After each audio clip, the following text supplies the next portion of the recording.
Hello everyone, and welcome to the Russian Empire History Podcast, the history of all the peoples of the Russian Empire.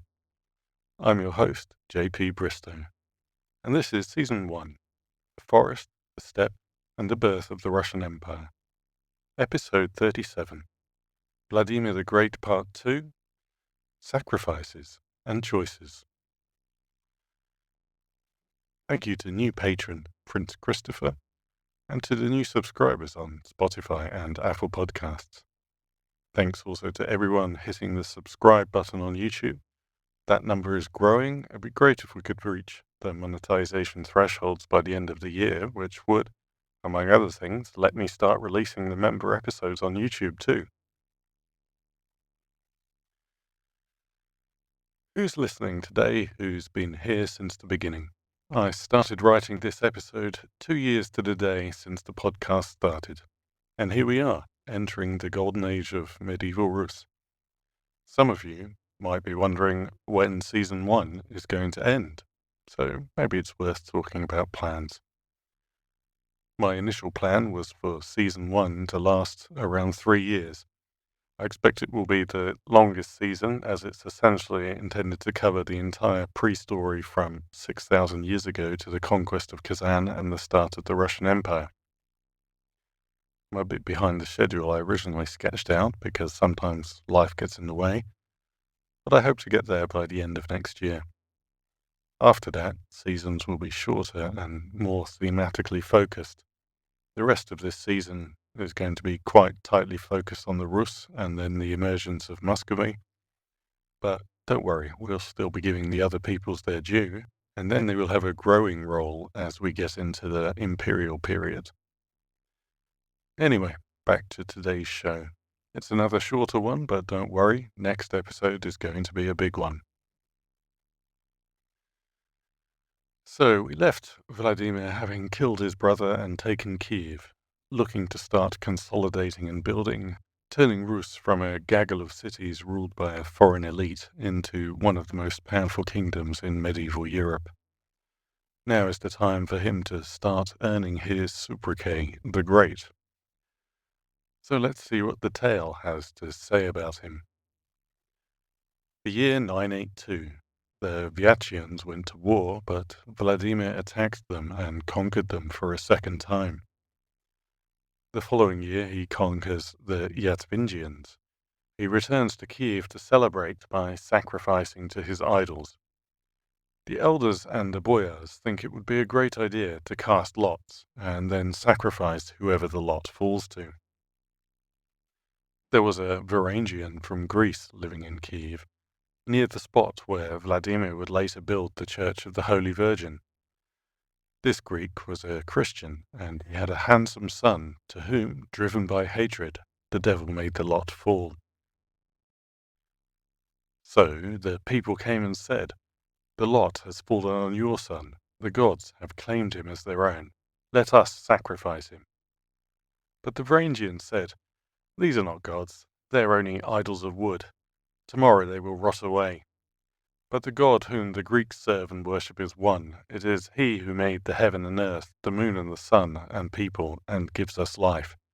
What have your gods created? They are made themselves. I will not give up my son to devils." So the messengers went back. They raised the people and marched against the Varangian, breaking down the walls around his house. They called on him to surrender his son to be given to the gods. The Greek stood his ground. "If they be gods," he said, "let one of them come and get my son." The people were enraged. They killed them, and no one knows where they have been buried. Here the chronicle digresses into a lament about the pagan Rus, lost in ignorance to the devil, who rejoiced and knew little of his impending ruin. He, that is the devil, had forgotten what is written. "I will call those my people who are not my people, and the message of the apostles has gone out into all the earth, and their words to the end of the world. Just as the Holy Fathers trampled him under their feet, so it shall be again." Anyway, meanwhile, Vladimir is back fighting. He attacks the Radomitians with a general named Wolf's Tail. Apparently the Rus thought it was hilarious to laugh at the Radomitians for being beaten by a wolf's tail. Then he went with his uncle Dobrynya to attack the Bulgars. He brought the Turks on horseback and conquered the Bulgars. Dobrynya told Vladimir, quote, "I have seen the prisoners who wear boots. They will not pay us tribute. Let us rather look for foes with bast shoes." End quote. So Vladimir made peace with the Bulgars, and the Bulgars declared there would be peace until stone floats and straw sinks. In 986, Muslim Bulgars came to Vladimir and said, "You are a wise and prudent prince, but you have no religion. Join us and revere Mohammed." Vladimir asked them what their religion involved. They said that they believed in God, and Mohammed had told them to practice circumcision, not eat pork, not drink wine, and promised complete fulfillment of their carnal desires after death, 70 fair women each. Apparently they also said other false things that the chronicler is embarrassed to repeat. Vladimir was impressed with the women and indulgence aspects, but put off by the lack of pork and wine. "Drinking," he famously said, "is the joy of the Rus. They cannot exist without it." Next, a mission of Germans from the Pope turned up. They likewise argued for their religion, telling him that their God made everything, while his idols were just wood. After them, some Jewish hussars arrived. They told him that the Christians worshipped the one they had crucified, but they believed in the true God of Abraham, Isaac, and Jacob. Vladimir asked where their native land was, and they said Jerusalem. God had been angry and had scattered them across the world. "What?" said Vladimir. "How can you go around claiming to teach anybody anything if you are outcasts?" Finally, a scholar arrived from the Greeks. They started off by disparaging the Bulgars and making bizarre claims about Muslims mixing their excrement with water and using it to anoint their beards. Then they accused the Roman mission of misrepresenting Christianity. Vladimir notes that the Jews had also been here and told him that the Germans and Greeks worshipped a man that they had crucified. Yes, the Greeks agreed they did. And then they seized their opening for a long, long digression that starts off, "In the beginning, God created heaven and earth," and goes on from there for a full 10 pages before finally concluding, "The unbaptized shall be tormented with fire." Vladimir is impressed. He gives the scholar many gifts and dismisses him with honor. Vladimir then calls together his boyars and elders, says that his envoys have returned, and asks for a report. Vladimir calls together his boyars and elders. They discuss the reports by these representatives of various religions, and they advise him that he should send out his own messengers to verify them. Vladimir sends out his messengers, and then later he lets his boyars and elders know that the envoys have returned and asks for a report. The envoys report, and let's quote the passage to round out this section. "We travelled to the Bulgars and saw how they worship in their temple, called a mosque, while they stand ungirt. The Bulgar bows, sits down, looks around like one possessed. There's no happiness among them, only sorrow and a dreadful stench. Their religion is not good. Then we went among the Germans, and we saw them performing many ceremonies in their temples, but we beheld no glory there. Then we went to Greece, and the Greeks led us to the edifices where they worship their God, and we knew not whether we were in heaven or on earth. For on earth there is no such splendor or beauty, and we do not know how to describe it. We only know that God dwells there among men, and their service is fairer than the ceremonies of other nations. We cannot forget their beauty. Every man, after tasting something sweet, is afterwards unwilling to accept that which is bitter, and therefore we can no longer dwell here." End quote. The boyars agree, telling Vladimir that if the Greek faith was evil, his grandmother Olga, who was wiser than anyone, would never have accepted it. Vladimir then asked whether they should accept baptism, and they told him it was up to him. But Vladimir did not choose to get baptized.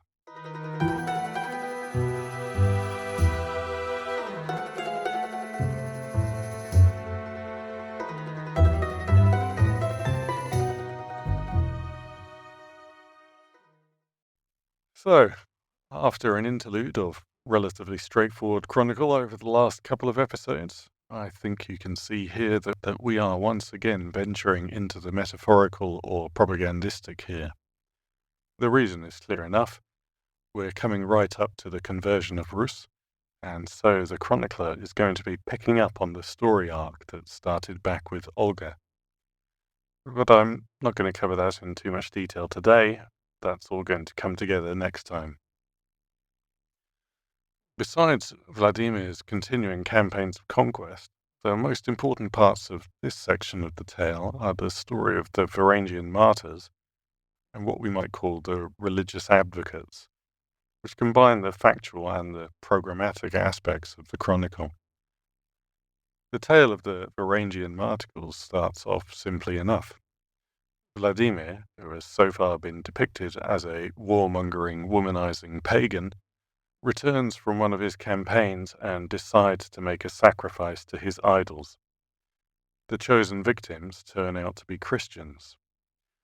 Although the story seems quite straightforward and similar to many other hagiographical tales of martyrs, you might think it's a little strange to see Vladimir presented as the villain, and that could be a clue that there's more to the story than meets the eye.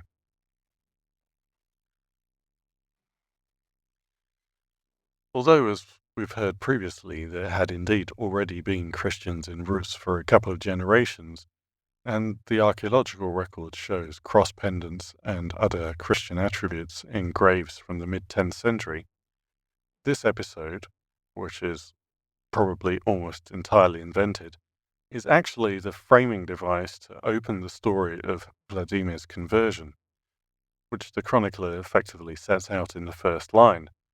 Now there was a certain Varangian whose house was situated by the spot where now stands the Church of the Holy Virgin, which Vladimir built, letting you know that although Vladimir is here murdering believers, one day he will be building churches.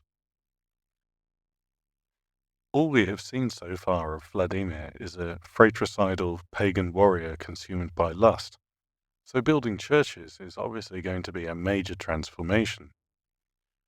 The story itself is a minor incident. The chronicler gets to put some words in the Varangians' mouths about the worthlessness of Rus idols in comparison with the Christian God, and to establish that Rus is the habitation of the devil, a situation that can be changed through the teachings of the apostles. The phrase is used talking about the idols as merely things created by human hands from natural materials that will rot away. Compared to the eternal Christian God beyond the physical world, are figures of speech taken directly from the Bible and certainly inserts by the monks writing the chronicle.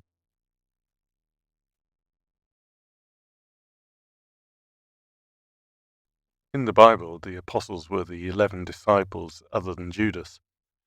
The men who had followed Jesus through his ministry, received his teaching, and then got out into the world to spread the good news. But there was another apostle who many would argue was the most important apostle of all, Paul. Paul never met Jesus, the man. Rather, he encountered a vision of Jesus on the road to Damascus, a life-changing experience for the man who had until that point been a Jew opposed to Christianity. In the biblical story of Paul, before he underwent his conversion experience, he was a persecutor of Christians. In the tale of bygone years, before Vladimir undergoes his conversion experience, he is a persecutor of Christians, sacrificing them to his idols. The reason why the story of the Varangian martyrs has been included in the tale is to set up the parallels between the stories of Vladimir and Paul, as well as a certain other ruler who was also compared to Paul. For another hint, remember that Olga was given the title of equal to the apostles when she was beatified. We'll get into that properly in the next episode, but in case you're not familiar with the story of Paul, maybe you could consider it your homework to look it up before the next episode, because there's going to be some more parallels coming.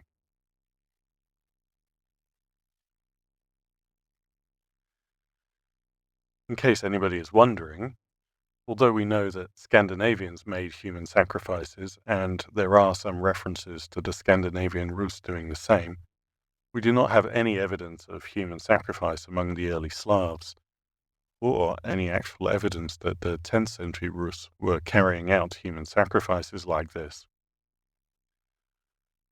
Whether or not these sacrifices were taking place, we start to get the feeling that Vladimir's new pagan religion isn't working out for him.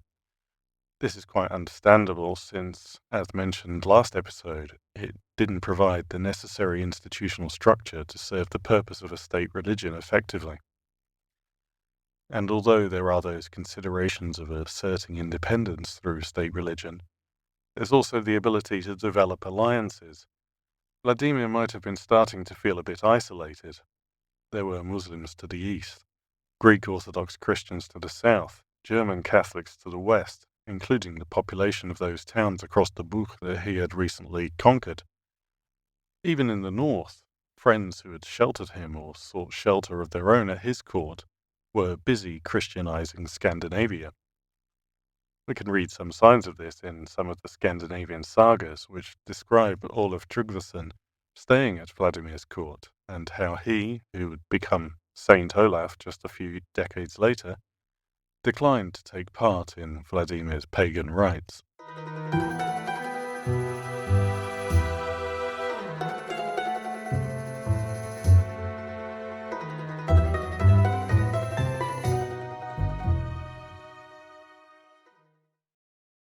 So the tale relates how Vladimir started researching his religious options, first receiving guests, and then sending out his own envoys for verification. You probably noticed that this story is somewhat similar to that of the Khazar conversion, and maybe you're thinking that stories like this, where competing interests put their arguments to the king, are just a trope. To a certain extent, they may be, but it's a trope that was based on how things actually happened, as it was also true that the king would invite and hear counsel, in Rus as in other lands. In this case, we actually have some independent evidence to support the story, because we have Islamic records saying that Vladimir sent an emissary to Khwarizm, asking that scholars be sent to teach him about Islam. And if he did send messengers to the Muslims, then it's very likely that he also sent messengers to the Germans and Greeks as well. So the story in the tale most likely has a kernel of truth, even if it's embellished and presented in an entirely one-sided manner. Sending for scholars from Khwarezm might seem a bit strange, given that Muslim Bulgar was next door. The tale tells us that Vladimir attacked the Bulgars in 985. It's a notable campaign because it's the only one the tale says involved his uncle and mentor, Dobrynya. Dobrynya was still running Novgorod, and as mentioned last time, the supply of silver from the Volga routes was collapsing due to the effects of Sviatoslav and the Orkhus destroying Khazaria and deteriorating conditions in the Caliphate. As Novgorod was closely tied to the Volga trade, it's quite likely that this campaign could have been a reaction to these economic processes. Vladimir brought the people the tale calls Turks along. This is the same Orkhus Turks that his father had allied with against the Khazars. This time round, the alliance does not seem to have been so successful. Although it appears that the Rus and the Turks defeated the Bulgars, the victory does not seem to have earned them anything. Dobrynya says to Vladimir, "I have seen the prisoners who all wear boots. They will not pay us tribute. Let us look for foes with bast shoes." The prisoners who wear boots are the Bulgars. Boots were the footwear of the steppe since at least the Scythians and probably earlier, and whatever victory Vladimir managed to achieve, it was clearly not enough to turn the boot-wearing Bulgars into vassals ready to pay him tribute. The people with bast shoes are the forest peoples, Slavs and Finns, who wore shoes woven from tree bark.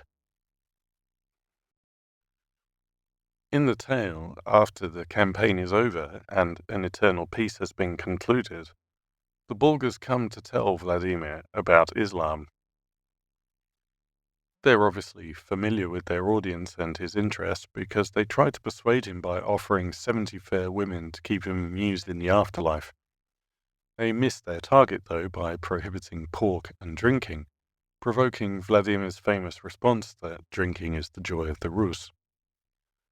The chronicler is clearly keen to downplay the German Christians, giving them the shortest passage of all the religious emissaries and reducing their message to telling Vladimir to fast, something which he, of course, is not interested in doing.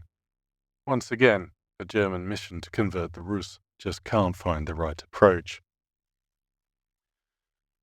Next come the Jews, and unlike the Muslim and Christian parts, this passage is believed to be a later insertion without any factual basis. Khazaria had already fallen at this point, so it's unlikely that there would be any Khazar Jewish mission to Vladimir, although there were Khazar Jews already living in Kiev. This passage was most likely added just to get in the jibe about the Jews being the failed forerunners now superseded as God's chosen people by the Christians. With these three out of the way, the chronicler has the Greek scholar sent to tell Vladimir about Orthodox Christianity ramble on for pages. It's notable that the Greek scholar is the only one to attack his rivals. Not usually a good sign. If you have the best product, you ought to be able to sell it on its merits. Anyway, after some weird and entirely baseless insults against the Bulgars, and some more run-of-the-mill criticisms of the Germans, he grabs his chance to explain why Greek Orthodoxy is best, by starting at the beginning, and telling Vladimir the history of the world as the Church saw it. Creation, Adam and Eve, Cain and Abel, Noah, the Tower of Babel, the division of humanity into nations, Abraham, Isaac, Jacob, Moses, battles with the Canaanites, biblical prophecies of Jesus, the Nativity, his ministry, betrayal, crucifixion and resurrection, Pentecost, the Apostles, and so on, all the way up to the Day of Judgment, with the righteous going to their reward and sinners cast into torment. And the meaning of the whole story is, of course, that the supremacy of Greek Orthodoxy is all part of God's inevitable plan, set in motion way back at creation and proceeding inexorably down to this day, and therefore the Christianization of Rus is unavoidable. Vladimir's advisors quite rightly tell him that everybody talks their own book, and so he decides that he should send his own envoys to visit the Muslims, German Christians, and Greek Christians on their own territory, check out their stories, and learn for themselves how each of them worships God. When they return from their missions, I think we can assume that the chronicler has just made up his own reports in line with what he thinks they should be.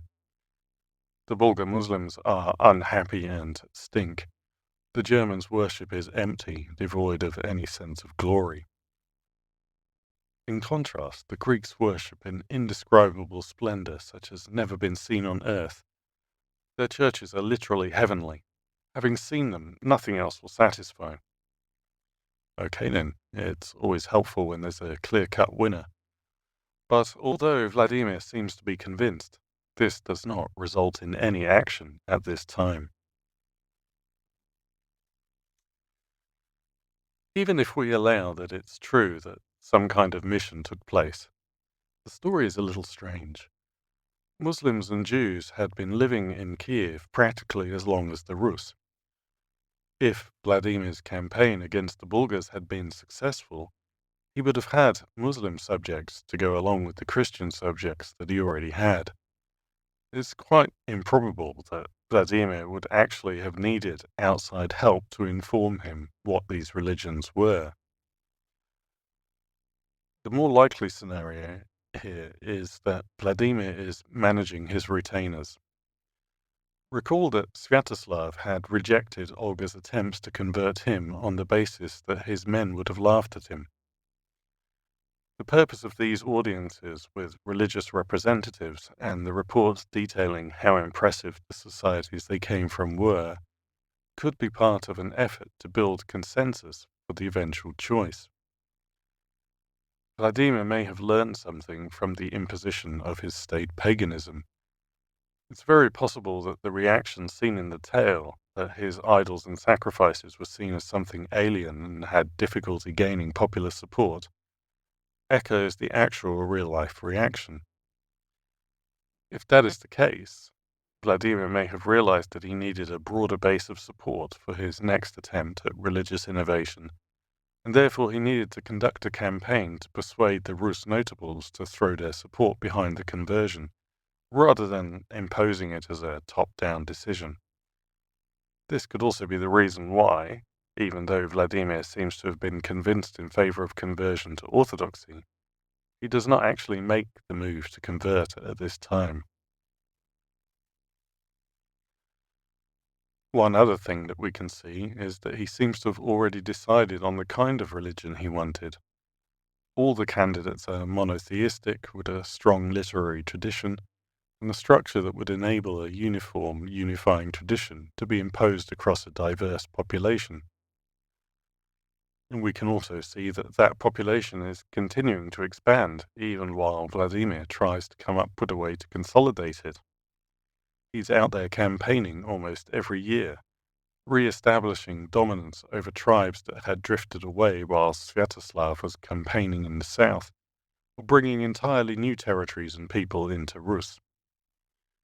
Here he re-establishes his control over the Vyachems, a Slavic tribe inhabiting the area from the Oka and Moskva rivers to the Don, including the future site of Moscow.